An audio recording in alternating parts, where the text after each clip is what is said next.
चलिए, सब्जेक्ट है GS paper 3। Topic का नाम है साइंस एंड टेक, विज्ञान और प्रौद्योगिकी। ठीक है, एक चीज ध्यान रखना, साइंस अलग है, साइंस टेक अलग है। ठीक है, जो साइंस होता है समझो,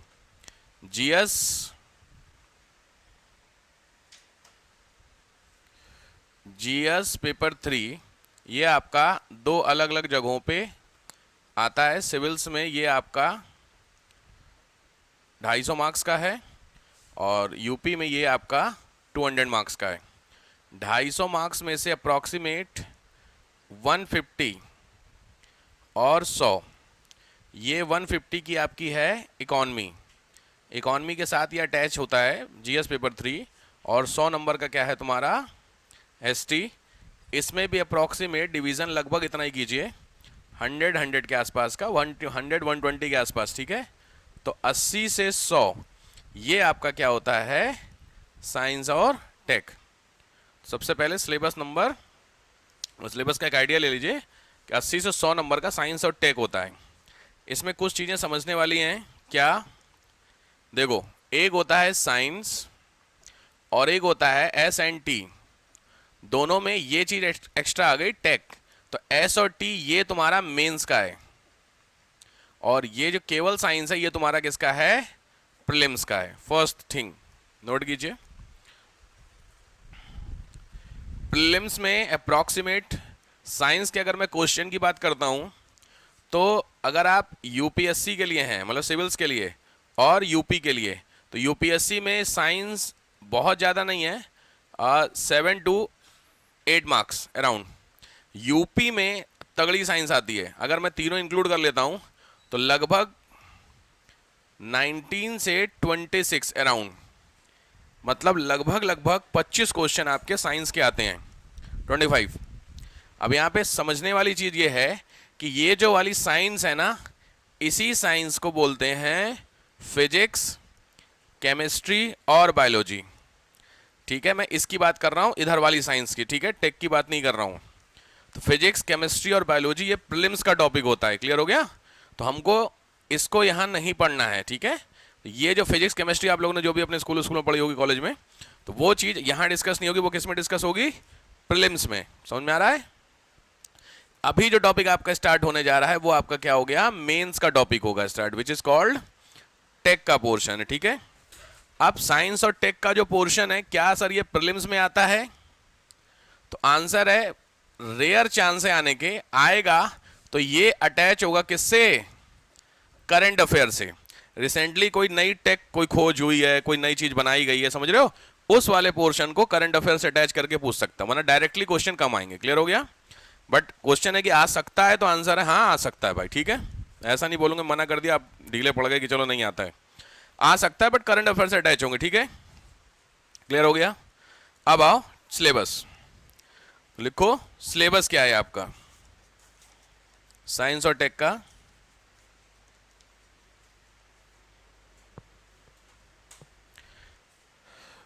सबसे पहले मतलब टॉपिक में बता दे रहा हूं, सारे टॉपिक की कौन कौन से टॉपिक आपके कवर होंगे आने वाले दिनों में।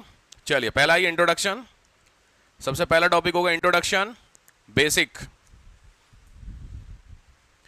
इंट्रोडक्शन। दूसरा इन्वायरमेंट, इकोलॉजी बोलते हैं जिसको, इन्वायरमेंट या इकोलॉजी। नेक्स्ट अर्थ साइंस, पृथ्वी विज्ञान, अर्थ साइंस पृथ्वी विज्ञान। नेक्स्ट एग्रीकल्चर, इन सभी का टेक्निकल पोर्शन को लेके चलना है। ठीक है, एग्रीकल्चर में एग्रीकल्चर नहीं पढ़ना है, एग्रीकल्चर का टेक्निकल पढ़ना है। नेक्स्ट इंडस्ट्री, उद्योग, ऊर्जा, एनर्जी। नेक्स्ट नाभिकीय विज्ञान, nuclear science, nuclear science. Next IT, सूचना प्रौद्योगिकी, information technology. Next, laser, laser technology. Laser जानते होंगे आप लोग, लेजर को लेजर ही बोलते हैं। Next, superconductivity, superconductivity, अति चालकता, अति चालकता। नेक्स्ट, नैनो प्रौद्योगिकी, nanotechnology. Next, defence technology.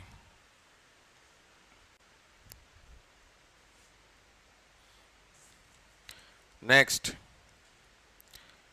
Health, स्वास्थ्य। नेक्स्ट, अनुवांशिकी, जेनेटिक्स, अनुवांशिकी, जेनेटिक्स। और जैव प्रौद्योगिकी, बायोटेक।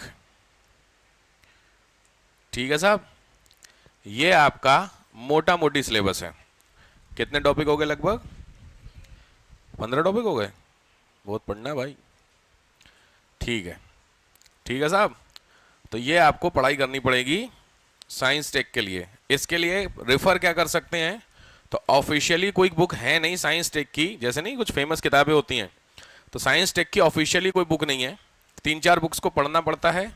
और जनरली जो साइंस टेक में लिख लीजिएगा, अगर सोर्स पढ़ना चाहते हैं तो वो इंग्लिश में सोर्स है द हिंदू का थर्सडे एडिशन, द हिंदू का थर्सडे एडिशन। हिंदू को जो पेपर है द हिंदू सुना होगा आप लोगों ने, उसमें थर्सडे को ना साइंस का एक पेज आता है। ठीक है, तो उसमें एक अच्छी चीज ये है कि उस थर्सडे एडिशन जो है आपका, उस थर्सडे एडिशन में रिसेंटली जो भी साइंस टेक का पोर्शन हो रहा है ना, वो उसमें अपडेट होता है। तो अब आपको करना क्या सर, हिंदू लगवा लें? तो हिंदू लगवाने की जरूरत नहीं है आपको। हिंदू का ना ऐप डाउनलोड कर लीजिएगा, फ्री है। उस ऐप में थर्सडे थर्सडे के दिन चले जाइएगा, ठीक है? उसमें आपको साइंस का एडिशन मिल जाएगा। क्लियर हो गया? पहला। दूसरा लिखिए, दूसरा सोर्स है 12th क्लास की एनसीईआरटी, 12th क्लास की बायो की एनसीईआरटी। बायो की एनसीईआरटी है चैप्टर 5 से चैप्टर 8, चैप्टर 5 टू चैप्टर 8। ये आप रेफर कर सकते हैं। थोड़ा सा दिक्कत हिंदी माध्यम में, साइंस टेक में थोड़ा ध्यान रखना, हिंदी वालों को थोड़ी दिक्कत होगी। कैसी दिक्कत होगी? क्योंकि ना हिंदी में साइंस बहुत खतरनाक होती है, समझते हो वर्ड यूज करने में? सुपर क्या बोलते हैं, अति चालकता, ऐसे वर्ड आपको मिलेंगे। ठीक है, तो कोशिश करना जहां पे आपको पढ़ाया जा रहा है आप उसको ब्रैकेट में ना उसकी इंग्लिश जरूर लिख लेना। जैसे तुम लोगों ने वर्ड सुना होगा कंडक्टर, सुना है? इंग्लिश में सुना है कंडक्टर? अब कंडक्टर इंग्लिश में सुना, हिंदी में ना चालक होता है।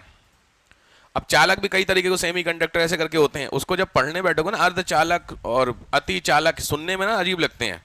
इसीलिए हिंदी वालों के लिए स्पेशली कह रहा हूं कि ब्रैकेट में इंग्लिश के कुछ चीजें नोट कर लेना, जहां मैं बताऊंगा किसको नोट कर लो। समझ में आया? बाकी कोशिश होगी ऑलमोस्ट आपका वही चलता रहे, बाइलिंगुअल। साइंस की क्लास मिस मत करना, मैं बार बार बोल रहा हूँ। कल इसीलिए स्पेशली मैंने मैसेज किया, वैसे मैं करता नहीं हूँ मैसेज, भाई मर्जी आपकी, आप क्लास करिए ना करिए, छूट जाइए, आपकी मर्जी। पॉइंट है कि क्योंकि इंपॉर्टेंट सेक्शन है और आपसे हो नहीं पाएगा ये। कुछ चीज जैसे हिस्ट्री होता है या ज्योग्राफी होता है ना, वो आप कवर कर सकते हैं। साइंस आपसे हो नहीं पाएगा। समझ रहे हो बात को? साइंस का बैकग्राउंड कितना है तुम लोगों का? ग्रेजुएशन में किसकी साइंस रही है? एक लोगों की बस। समझ गए? इसलिए है दिक्कत। ग्रेजुएशन में साइंस ऑब्वियस सब लोग, या बीए हो गए, बीकॉम हो गए, यही सब हो। बीएससी वाले कोई है? तुम्हारा बीएससी होगा? बीटेक वाला है? अच्छा, तुम्हारा तो बीटेक वाला है। समझ रहे हैं भाई साहब? तो दिक्कत बस हो जाएगी, थोड़ी सी है समस्या साइंस में। ठीक है भाई? जैसे रहने दो, चलिए हेडिंग डालिए। समझ गए? हेडिंग डालिए, इंट्रोडक्शन, टॉपिक 1। पहले समझ लीजिए थोड़ा बहुत साइंस के बारे में, फिर चलेंगे चैप्टर वाइज। 9 से 11 लेंगे साइंस का, 2 घंटे से ज़्यादा आप झेल नहीं पाओगे, फ्लैट हो जाओगे क्लास में ही। साइंस हाई स्कूल तक पढ़ी होगे तुम लोग? हाई स्कूल तक तो पढ़े हो ना? इतना तो आशा कर सकता हूं ना मैं। शरीर में कितनी हड्डी होती है? सबसे बड़ी नाम बता, थाई बोन, फीमर, छोटी स्टेपीज। चलो, सबसे बड़ी नर्व, थोड़ा उठ गया मैं, आप फ्लैट हो गए। अब यही बोल रहा था मैं आपसे ना, हड्डियां रड्डियां सर, नर्व नहीं पता, कोई बात नहीं। ब्लड का कलर रेड क्यों होता है? हैं?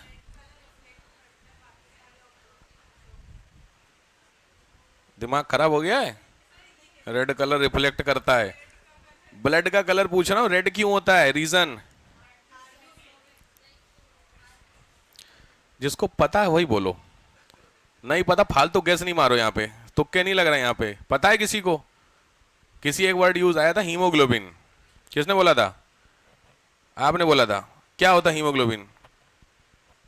तुक्का मारा था, बात खत्म हो गई। यहाँ भी हो गए फ्लैट। ये मैं आपको बता रहा हूँ दिक्कतें कहाँ पे। हीमोग्लोबिन, और किसी ने बोला था? आपने बोला था। बताइए क्या हीमोग्लोबिन? पिगमेंट होता है। क्या पिगमेंट होता है? सही आ रही हो, पिगमेंट होता है, बिल्कुल सही बात है, लेकिन क्या पिगमेंट होता है, कौन सा पिगमेंट होता है? नहीं आइडिया। और किसी ने बोला था? बाकी क्या बोल रहे थे? कलर रिफ्लेक्ट करता है ब्लड है। अच्छा अच्छा, देखो बेसिकली खैर, चूंकि बात छिड़ी है तो एक होता है आपका हीमोग्लोबिन, तो इसमें हीम और ग्लोबिन होता है, ठीक है। तो ये आपका पिगमेंट होता है, जो वर्ड यूज कर रहे हैं सही वर्ड है। हीम नाम का पिगमेंट होता है जिसका कलर रेड होता है, नोट मत करना। ग्लोबिन नाम का क्या होता है? प्रोटीन होता है। आपका ब्लड में भी प्रोटीन होता है, ठीक है ना। तो हीम जो पिगमेंट होता है उसके कारण आपका ब्लड का कलर रेड होता है। क्लियर हो गया? इसी हीम में आपको मिलता है आरबीसी, सुने हो? डब्ल्यूबीसी भी सुने होगे। क्या होता है ये? हाँ, फुल फॉर्म बताइए आपको है, होता क्या है? आरबीसी का पहले काम बताइए। अरे वेरी गुड, ऑक्सीजन को ट्रांसपोर्ट करने का काम करती है, वेरी, बिल्कुल सही बात। डब्ल्यूबीसी? वायरस को, वायरस को मारती है। ठीक बात है, लगभग ठीक बात आपने बताई, वायरस को मारती है मतलब डब्ल्यूबीसी ही मारती होगी। चलो, ये सब क्वेश्चंस हैं जो बीसों बार आपके एग्जाम में आ रखे हैं, कई बार आते हैं एग्जाम में। बहुत बेसिक क्वेश्चंस माने जाते हैं यूपीपीसीएस के लिए, या आईएएस के स्टैंडर्ड के तो हैं भी नहीं, वो सही वाली बात है, आईएएस का अलग लेवल चलता है। यूपीपीसीएस में ये पूछे गए हैं, जनरल क्वेश्चंस होते हैं, ठीक है ना। अच्छा, ब्लड लेके कौन जाता है? एक होता है धमनी, एक होता है सिरा, सुने? क्या होता है? पहला आर्टरीज और दूसरा वेन्स, यही तो होता है। तो इसमें से एक ब्लड ले जाता है, ब्लड ले आता होगा, कि दोनों सेम है? आपने हाथ ऐसे देखा हो तो ग्रीन कलर दिख रहा है आपको, ये ब्लड किस कलर का है? तो ये ग्रीन क्यों दिख रहा?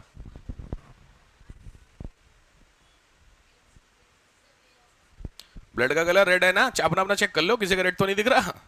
सब लोग देख लेना अपना अपना, ऐसे हाथ उठा, यहीं से तो वो निकालते हैं ब्लड, या तो यहां से या यहां से निकालते हैं। वो अंकल जी आते हैं, खोजते हैं पहले और फिर वहां से निकालते हैं, लेकिन अगर वो चाहे तो यहां से भी निकाल सकते हैं, दिक्कत नहीं है। बट ये ग्रीन कलर है, दिख रहा है, इसी में से ब्लड जा रहा होगा, पक्का ना? तो ब्लड आपका जब रेड कलर का है तो ये ग्रीन क्यों दिख रहा? सोचने वाली बात है। बताओ भाई, किसी को आइडिया? गजब, डीऑक्सीजनेटेड ब्लड होता है, मतलब सही बात है। इसका मतलब क्या हुआ? बिल्कुल सही बात है, ध्यान रखिए। अभी आपने, इसीलिए मैंने आर्टरी और वेन्स, आपने दो चीजें सुनी, इसमें से एक होता है जो प्योर ब्लड लेके जाता है। प्योर ब्लड का मतलब होता है जो हार्ट से जा रहा है या हार्ट को जा रहा है। समझ में आ गया? तो हार्ट से प्योर ब्लड निकल करके पूरी बॉडी में घूमेगा और कहीं और से हो करके हार्ट में वापस आएगा, वो क्या होगा? इम्प्योर। तो जो वर्ड यूज किया गया ऑक्सीजनेटेड, इसका मतलब होता है जिस ब्लड में ऑक्सीजन मिली होती है वो प्योर ब्लड होता है, तो पूरी बॉडी में जाता है, ठीक है। ये आपकी बॉडी है, ध्यान से, अगर यहां पे हार्ट है तो हार्ट से हो करके पूरी बॉडी में एक ब्लड हो करके वापस आता, समझ रहे हो? तो इसके लिए दो सिस्टम दिए हुए हैं, एक होता है आर्टरी और दूसरा वेन्स। तो अगर आपको किसी भी रोग की पहचान करनी है, डिसीज की, तो प्योर को चेक करें या इम्प्योर को चेक करें? ये तो कॉमन सेंस का क्वेश्चन है यार। अगर तुम्हारे किसी रोग को मुझे चेक करना है तो रोग को चेक करने के लिए तुम्हारी प्योरिटी हो या इम्प्योरिटी को चेक करना पड़ेगा? इम्प्योरिटी पता तो उसी से चलेगा ना, गंदगी जो है उसी से तो पता चलेगा। इसीलिए जो वो चेक किया जाता है वो इन्हीं निकाला जाता है इसमें से। अब आया समझ में? तो ये कैसा ब्लड है? इम्प्योर है। तो इम्प्योर ब्लड से ही तुम्हारा सब पता चलता है, शुगर कितनी, फला कितना, फला कितना, समझ गए? इसीलिए वो यहां से निकालते हैं। रीजन आया समझ में? ठीक है। तो इसमें एक आर्टरी होती है, एक वेन होती है। ठीक है। जनरल बीपी कितना होता है? इसका मतलब क्या होता है? अबे हर क्वेश्चन फ्लैट हो रहे हो यार। कोई क्वेश्चन का तो आंसर 120/80। ठीक बात। मतलब क्या हुआ? मतलब क्या होता है? सही बात है। हाई लेवल 120, लो लेवल 80, बिल्कुल सही बात। मीनिंग क्या हुआ इसका? कोई एक बच्चा आपसे पूछे कि भैया मेरे को समझ में नहीं आ रहा है इसका मतलब। हाई लेवल 120, लो लेवल 80, बिल्कुल सही। इसका मतलब समझाना हो तो कैसे समझाएंगे? वेन्स पे। हाँ हाँ, सही जा रहे हो। ठीक।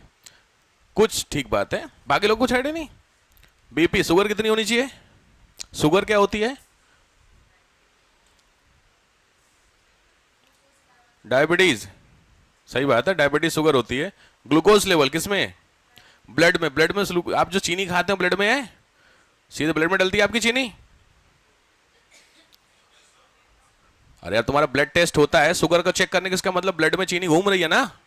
सही, तभी तो चेक हो रहा है ना। सिंपल बात है। इसका मतलब तुम्हारे ब्लड में क्या हो रही? चीनी घुल रही होगी। ठीक बात है। उसी को कंट्रोल करने के लिए आप एक हार्मोन डालते हैं बॉडी में, या आपकी बॉडी में एक हार्मोन होता है जो उसको कंट्रोल करता है। एक होता है element which is called insulin. तो बॉडी आपकी इंसुलिन प्रोड्यूस करती है, वो कंट्रोल करती है। और जब एक लिमिट के ऊपर हो जाता है तो इंसुलिन प्रोडक्शन बंद हो जाता है, तो फिर आपको बाहर से लेना पड़ता है इंसुलिन। उसी को रोग को क्या बोलते हैं? डायबिटीज। पॉइंट यहां पे कहने का मतलब यह है कि अगर आप साइंस टेक में चल रहे हैं तो साइंस टेक या साइंस दोनों में जो बायोलॉजिकल सेक्टर वाला पोर्शन है उस पर फोकस ज्यादा कीजिएगा। ठीक है। करीब 60% आपका एरिया बायोलॉजिकल सेक्टर से ही आएगा, चाहे वो बायोलॉजी की बात कर लूं या मैं टेक की बात कर लूं। ठीक है। तो नैनो टेक्नोलॉजी हो गया, बायोटेक्नोलॉजी हो गया ना, ये थोड़े से ध्यान से पढ़ना। ठीक है। और खास करके मेडिकल साइंस। ठीक है। रोग, डिसीज, बहुत तगड़े क्वेश्चन बनते हैं, अच्छे खासे क्वेश्चन बनते हैं इसमें। बीपी आपका होता क्या पहले वो आपको जानना पड़ेगा, ब्लड का प्रेशर करने के लिए, बस फिर आपको समझ में आ जाएगा। ठीक है। शुगर को कंट्रोल करने के तो बीपी पढ़नेंगे, पढ़ना है सारा है। बीपी किससे नापते हैं? अबे बीपी की मशीन कौन सी होती है? डॉक्टर साहब ऐसे है, याद है? डॉक्टर क्या गए हो, यहाँ पे बांधते हैं कुछ, क्या है उसका नाम? हाँ बोली सही, पहुंच नहीं सही पाई। स्फिग्नोमैनोमीटर, ये नाम होता है। कुछ तुम लोग का कुछ सब ऊपर से जा रहा, मतलब बायोलॉजी तो खत्म है।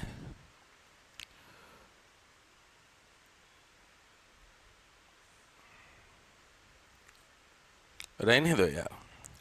केमिस्ट्री तो बिल्कुल ही खत्म ही होगी, केमिस्ट्री थोड़ी बहुत, क्योंकि केमिकल वाले जो पोर्शन होंगे ना वो इस पोर्शन में कवर होंगे। आपको मैं एक आइडिया ले रहा हूं क्या सीन है आप लोगों का। मोटा मोटी जैसे आप लोग अपने घरों में अगरबत्ती जलाते हैं, जलाते होंगे, तो उसकी स्मेल पूरे घर में फैलती है। कौन सी फिजिकल प्रोसेस है? क्या है? Kinetic energy. जो आए बोल दो, खत्म बात हो गई, कुछ तो है।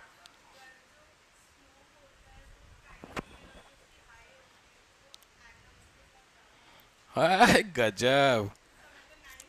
देखो मैंने अभी एक वर्ड यूज किया, नहीं पता ना बोलो। काइनेटिक एनर्जी ज्यादा होती तो एटम के साथ मिलता है वो, कोई एक्सप्लेनेशन नहीं। ठीक है। एक प्रोसेस होती है डिफ्यूजन। किसमें से आपने रात में भिगोई है? किसमें से जानते हो? Resin, CBSE word. तो रेजिन को रात को भिगोते हो तो सुबह कैसी होती, फूल जाती है। उस प्रोसेस का नाम ऑस्मोसिस। अरे वेरी गुड, ठीक बात है। अब एक चीज बताइए, आपने बचपन में खेल खेला होगा, एक बकेट में पानी भर के आपने कभी उसमें रॉड डाली है या क्वाइन डाला है? अबे कभी कुछ खेले हो बचपन में? क्वाइन एक बकेट में डालते हैं तो वो क्वाइन जो होता है जब आप उसको देखते हैं बेसमेंट में जो पड़ा रहता है, जो बेस होता है बकेट का, आपने यहां पे क्वाइन पड़ा होता है। जब आप ऊपर से देखोगे, ये आपकी मान लीजिए क्या है, यहां से आप चेक कर रहे थे, ये थोड़ा सा उठा हुआ दिखता है। बहुत फेमस क्वेश्चन है पीसीएस का। क्या रीजन है? क्या? रिफ्रैक्शन। पक्का? रिफ्रैक्शन का मतलब समझते हो आप लोग क्या होता है? क्या होता है? Medium change. मीडियम चेंज मतलब? तो रिफ्रैक्ट करती है। कैसे करती है रिफ्रैक्ट? बहुत सही, वेरी गुड। कैसे रिफ्रैक्ट करती है? सही जा रहे हो, बिल्कुल। इस वाले में कहां से कहां जा रहा, कौन सा मीडियम? भाई आपका जो एयर है, यहाँ पे दो मीडियम आपके सामने है, एयर और एयर का है, आपकी आंख एयर में है, और पानी क्या है? डेंस है। तो आप लाइटर टू डेंस में चल रहे हैं। या आपने कभी इसमें देखा होगा एक रॉड पड़ी हुई होती है लोहे की या किसी एक चीज की, जब उसको आप इधर से देखेंगे तो ये हल्की सी आपको टेढ़ी दिखेगी, बेंड होता है, बिल्कुल। तो ये कुछ फिनोमिना होते हैं लाइट के। ठीक है, चलिए शुरू ही करिए, बढ़िया है। ये तो साइंस है, बात को समझिए। अभी टेक की तो मैंने बात ही नहीं छेड़ी, ये तो साइंस साइंस की बात कर रहा हूं मैं, बेसिक नहीं। क्लास 6, 7, 8 में ये सब चीजें पढ़ते हो ना। टेक वाला पोर्शन जो होता है वो, जैसे डीएनए रेप्लिकेशन, कुछ दिन बताया था मैंने, आरएनए डुप्लीकेशन किसका क्या होता है, जीन्स उन सब उस दिन बता रहा था ना मैं। छोड़े, चलिए स्टार्ट करते हैं। हेडिंग डालिए, इंट्रोडक्शन। पहले बेसिक समझ लीजिए क्या होता है, एक मोटा मोटी इंट्रोडक्शन में पहले जो लिखिए, type of branches. Type of branches, science में, टेक में ब्रांचेस कौन कौन सी होती हैं, जिनको थोड़ा बहुत आपको जानना जरूरी होता है। स्पीड में चलेंगे, चीजें पता होंगी तो आगे बढ़ते चलते हैं। Number 1, metallurgy. मेटलर्जी समझते हैं आप लोग? धातु विज्ञान। मेटलर्जी मतलब धातु विज्ञान। मेटलर्जी में जिसकी स्टडी किसकी करते हैं? मेटलर्जी, तो नाम है मेटल्स। क्लियर हो गया?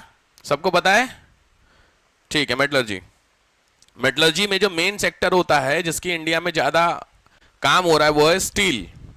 स्टील किसका कंपोजिशन होता है? नोट करते चलिए फटाफट, हर एक जो मेरे मुंह से निकल रहा, सब काम की चीजें साइंस में। Steel, steel is equal to लोहा होता है। आपने सुना है स्टेनलेस स्टील, वर्ड सुना है? बर्तन खरीदे हो तो स्टेन का मतलब, स्टेन का मतलब है रस्ट। तो स्टेनलेस, जंग भाई सीधी बात है ना, तो उसका लेस मतलब वो नहीं लगेगी, इसका मतलब कुछ तो मिलाया जाता होगा। सोचने वाली बात है, बहुत फेमस क्वेश्चन, लिख लीजिए। Iron, iron plus chromium, Cr, stainless steel के लिए। आयरन होता है लोहा। लोहे के बर्तन आपने देखे हैं? लोहे के बर्तन है तुम्हारे घर में? कौन सा? कढ़ाई, अरे वाह, कढ़ाई, सही बात। और तवा, या नॉर्मल अगर आपने लोहा देखा होगा तो ओपन में रखते हैं तो रश पड़ जाती है उसमें, रीजन?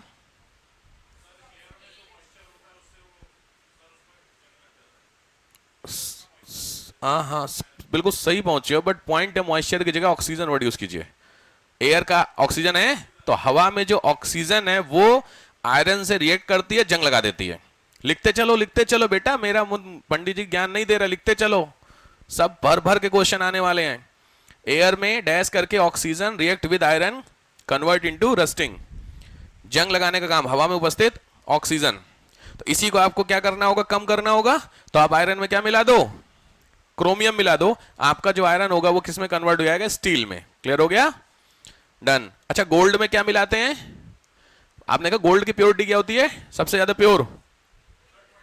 कैरेट में होता है ना, 24 कैरेट। 24 कैरेट का आपके गहने हैं घर पे किसी के पास?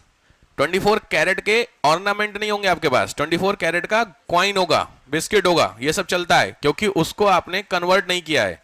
आप जितने भी गहने आपके घरों में ज्वेलरी है वो सब 22 कैरेट है मिनिमम, मतलब मैक्सिमम 22 से 22 होता है, 18 होता है और बाकी उसके नीचे होते हैं, बट 22 से ऊपर का नहीं होता। उसके पीछे का कुछ रीजन होता है।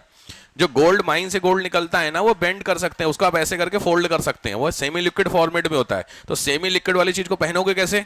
अगर आपको रिंग बनवानी है तो सेमी लिक्विड आप पहनोगे, नीचे हो जाएगी, लिक्विड है ना, तो उसको आपको हार्डनेस करनी पड़ती है, तो कुछ तो मिलाना होगा। तो वो जो क्या मिलाते हैं वो इंप्योरिटी, इसीलिए वो 24 से घट के 22 आ जाता है कैरेट, समझ में? इंप्योर हो गया। तो क्या मिलाते हैं? कॉपर, तांबा। ठीक बात, हाँ बिल्कुल। तो ये हुआ मेटलर्जी वाला पहला। चलो नेक्स्ट आओ, पंच धातु। सेम नाम है, पंच धातु। पंच धातु की कभी आपने पहनी अंगूठी? पंडित जी पहनाते हैं। पंच धातु या सप्त धातु की पंडित जी अंगूठी बोलते, जिन लोगों का कुछ होता है गड़बड़ तो बोलते पंडित जी पहन दो। पंच धातु का मतलब लिखिए तुरंत, गोल्ड, सोना, कॉपर, सिल्वर, ब्रास। ब्रास समझते हो? पीतल बोलते सर ना, ब्रास एंड लेड, सीसा, लेड, 5 हो गई। इन 5 को कंबाइंड करके जो धातु बनती है उसको बोलते हैं पंच धातु। पहले गांव देहात में जो शादियां होती थी उस शादियों में बर्तन चढ़ते थे, मे भी आपको आइडिया उसका। अभी अब तो पता नहीं, गांव देहात की जो, शहर में तो नहीं होता है, गांव देहात में शादियों से बर्तन चढ़ते हैं। बर्तन बड़े हैवी मेटल के होते हैं, तो वो कौन से वाले हैवी मेटल होते हैं उस पर क्वेश्चन बहुत बार बनते हैं, ठीक है। तो लिख लीजिए पंच धातु का मतलब। नेक्स्ट, पहला हुआ मेटलर्जी, दूसरा हो गया इंजीनियरिंग। तो पहला हो गया मेटलर्जी, दूसरा ये इंजीनियरिंग, इंजीनियरिंग सेकंड सेक्शन। अभियांत्रिकी, इंजीनियरिंग को बोलते हैं, अब तो किसी यही आ गया, मैं वही बोल रहा था ना हिंदी वालों को, अभियांत्रिकी, इंजीनियरिंग। इंजीनियरिंग सब लोग समझते होंगे, इंजीनियरिंग कोई नई चीज तो नहीं है, लगभग सुना ही होगा आप लोगों ने। नेक्स्ट, शिपिंग इंडस्ट्री, शिपिंग, जहाज रानी, शिपिंग, जहाज वाला जो प्रोसेस होता है, हाँ हाँ उसी में पढ़ते चलिए, शिपिंग। नेक्स्ट, ब्रांचेस और अचीवमेंट दोनों एक साथ ही चल रहे हैं, हमने कौन कौन से काम किए हैं, आपके काम के होंगे बता दूंगा मैं। नेक्स्ट, ट्रेडिशनल मेडिसिन, परंपरागत औषधि, ट्रेडिशनल मेडिसिन, परंपरागत औषधि, पुरानी वाली, इसी को बोलते हैं आयुर्वेद।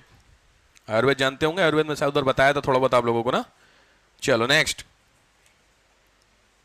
एस्ट्रोलॉजी, एस्ट्रोलॉजी और एस्ट्रोनॉमी, खगोल विज्ञान और ज्योतिष शास्त्र। इन सभी सेक्टर में इंडियंस ने काफी, ये हो चुका है पूरा डिस्कस ना पीछे, इन सभी सेक्टर में इंडियन ने काफी कुछ काम किया है। मैथमेटिक्स, मैथमेटिक्स को भी साइंस में ही डाला जाता है।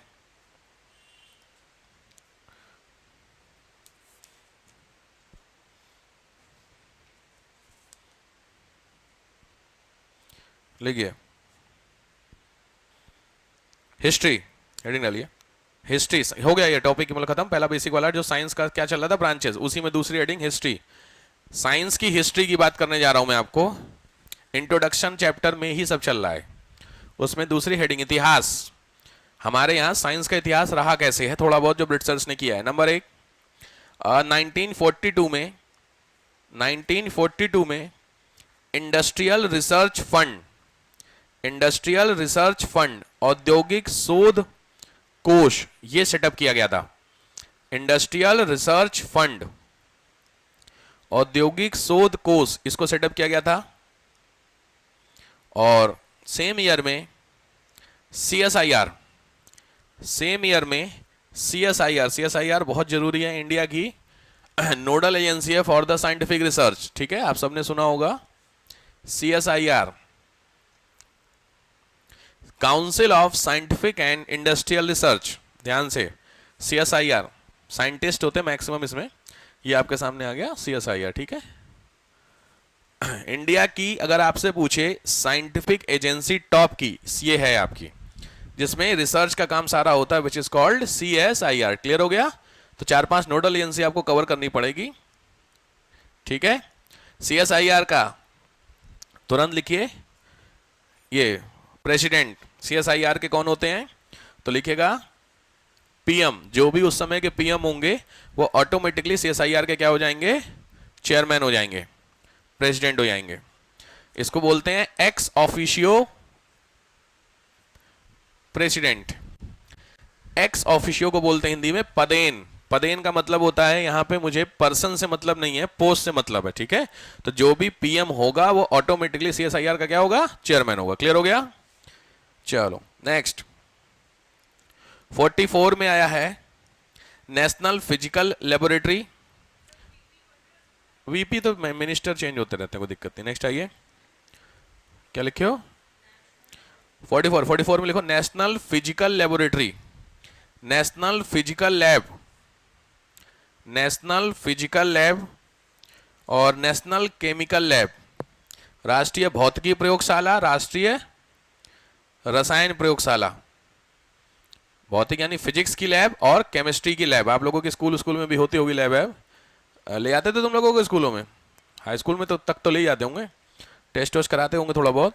चलो नेक्स्ट, रिसर्च इंस्टीट्यूट में, नेक्स्ट पॉइंट लिखते चलिए, रिसर्च इंस्टीट्यूट शोध संस्थान, उसके लिए पूसा में है, पूसा बिहार, पूसा इंपॉर्टेंट है, ध्यान रखना। इंडिया का टॉप रिसर्च इंस्टीट्यूट है पूसा, इंडिया का टॉप साइंटिफिक इंस्टीट्यूट है CSIR, Pusa Bihar. Next branch है उसकी वो। नेक्स्ट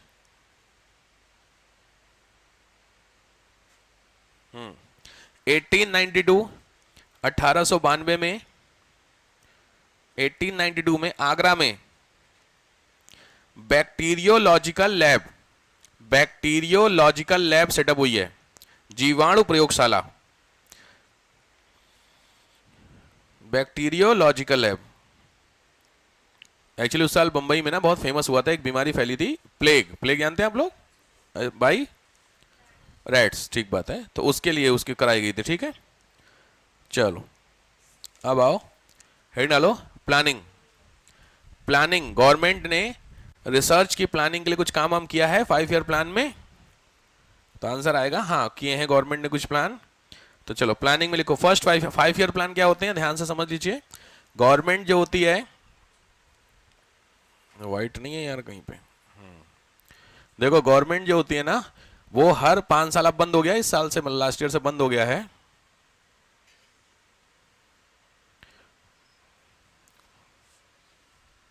कुछ इस तरीके समझो। हम लोग 1950 में क्या हुए थे, आजाद हुए थे, तो अपने इकोनॉमिक डेवलपमेंट के लिए सरकार हर साल क्या करती है, प्लान बनाती है।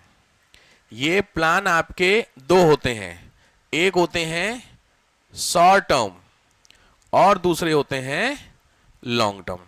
शॉर्ट टर्म होते हैं, ये होते हैं 1 to 3 ईयर के, और जो लॉन्ग टर्म होते हैं ये कितने होते हैं, 5 साल के। इन्हीं 5 ईयर को बोलते हैं 5 year plan. Clear, this is called पंचवर्षीय योजनाएं, हर 5-5 साल के लिए बनाई जाती है for the 5 year, next 5 year के लिए। तो ऑब्वियस बात है 1950 से अगर स्टार्ट करेंगे तो 1950 से 55 पहला होगा, फिर आपका 56 से लेकर, मतलब 55 से लेकर 60 कुछ होगा, ईयर वाइज अलग अलग चलता है, लॉजिकली ऐसा होगा, बट बीच में अगर कहीं कुछ होगा तो ये आगे पीछे खिसक जाता है, ठीक है। जैसे अचानक से वॉर आ गई या अचानक से इंडिया में कुछ फेमाइन आ गया, तो जो ईयर होता है वो आगे पीछे हो जाता है, ठीक है। तो आपको पहले पढ़ना था, अब तो हट गया सिलेबस से। तो ऐसे 5-5 साल, 55 फिर 60 फिर 65 70 75, ऐसे 5-5 साल चलता चलेगा। तो लॉजिकली पहला, दूसरा, तीसरा, चौथा, 5वां होगा कि नहीं होगा। तो कौन से प्लान में क्या काम हुआ है वो बताने जा रहा हूं मैं, समझ में आया। लिखिए, फर्स्ट 5 ईयर प्लान, पहले 5 ईयर प्लान में, फर्स्ट 5 ईयर प्लान में